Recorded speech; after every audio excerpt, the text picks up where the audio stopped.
আসসালামু আলাইকুম দর্শক, যাচ্ছি একটা খালার বাড়িতে। খালার অবস্থা খুবই খারাপ। শুনবো খালার মুখ থেকে সব কিছু, সাথেই থাকুন। আসসালামু আলাইকুম। আসসালামু আলাইকুম রহমতুল্লাহ। দর্শক, আমি চলে আসলাম আরেকটি ভিডিও নিয়ে। আসলে একটা অসহায় খালার ভিডিও করছি। দেখেন খালার খুবই খারাপ অবস্থা। এখন আমি আপনাদের উদ্দেশ্যে একটা কথাই বলবো, আপনারা খালার কথাগুলো শুনে যান এবং খালার পাশে থাকেন। আসসালামু আলাইকুম খালা, কেমন আছেন? খুবই দুর্বলতা আছে বাবা। রাতের ভিতরে শুনলে আমার একটু ঘুম আসে না। আমি শুধু আল্লাহকে স্মরণ করি, কোনদিন আমার এসব ঘর বাড়িতে এদিকে, কোনদিন আমি এসব কাজ করতে পারবো। দুইটা মেয়ে আছে, এখনো বিয়ে দিতে পারিনি, কোনো মেয়ে দিয়েছি কোনো রকম স্বাভাবিক পেটে চলে গিয়ে খায়। আরো দুইটা মেয়ে আছে, আমি তাদেরকে কোনো বিয়ে সাথে দিতে পারি না।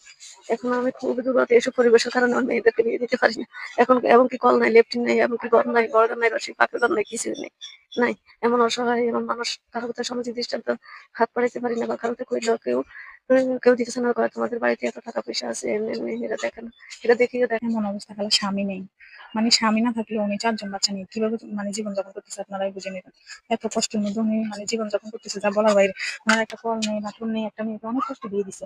দেওয়ার পর এখন যদি ওর স্বামী আসে যে একটা পরিবেশে একটা কল লাগবে, একটা বাথরুমের প্রয়োজন, আসলে দেখেন কিছু নেই ওনার। একটা জামাই, একটা মেয়েকে বিয়ে দেওয়া হয়েছে, একটা জামাই আছে। জামাই থাকার মতো যে একটা পরিবেশ দরকার, ওনার এই পরিবেশটা নাই। উনি গিয়ে আমার কাছে অনেক কান্নাকাটি করছে। ওনার একটা কলের প্রয়োজন। উনি অনেকদিন থেকে আমাকে মানে অনেকদিন থেকে বলতেছেন একটা কল যদি হইতো। উনি অনেক দূর থেকে নাকি পানি এনে অনেক কষ্ট করে চলে। সবাই যদি আসলে আমার চ্যানেলটাকে এগিয়ে নিয়ে যান, আমি এরকম মানুষের পাশে থাকতে পারবো। এই জায়গায় দিতে চান? এটা আপনার বাথরুম না? এটা টয়লেট আর কি।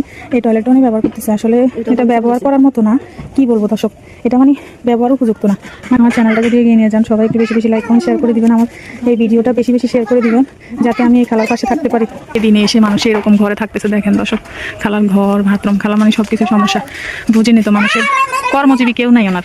পর্দা পুষিতে ভাবে থাকে, আসলে কারো কাছে যায় না, মুখ পেতে কিছু চায় না। আসলে খালার অনেক খারাপ অবস্থা। দর্শক, আপনারা দেখেই বুঝতে পারতেছেন খালার অবস্থাটা। আসলে এমন অবস্থা। খালার আরো দুইটা মেয়ে আছে, বিয়ের উপযুক্ত এই যে পরিবেশের জন্য তাদের বিয়েটাও দিতে পারতেছে না। একটা মেয়ে বিয়ে দিচ্ছে আসলে অনেক কষ্ট করে। আমরা আসলে সবকিছুই জানি, তবে দর্শক আপনারা এতটুকু দেখেই বুঝতে পারতেছেন আসলে খালাকে কিছু টাকা দিয়ে যাচ্ছি। খালা, এই টাকাটা রাখেন আপনি।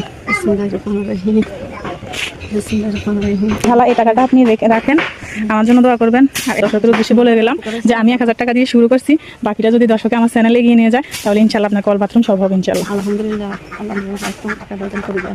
ঠিক আছে। দুই জাহানের বাদশা হইবেন, দুই জাহানের মালিক হবেন। আমি একাই আমার এই 3 সন্তান করে নিয়ে এই জায়গাতে বসবাস করতেছি। সামনে আমি দানের হাত আল্লাহ পাকে বাড়ি দিচ্ছি, তারপরে আল্লাহ দিন ঘরে করে শোয়াইতে পারি না, কত বৃষ্টি করে রাখতে পারি না, আসতে পারলাম। আর খালা কান্না করবেন না, আসলে খালার অনেক দুঃখ, অনেক কষ্ট। খালার ভিতর মানে বলতে পারতেছেন, অনেক কেটে যেতেছে এরকম অবস্থা।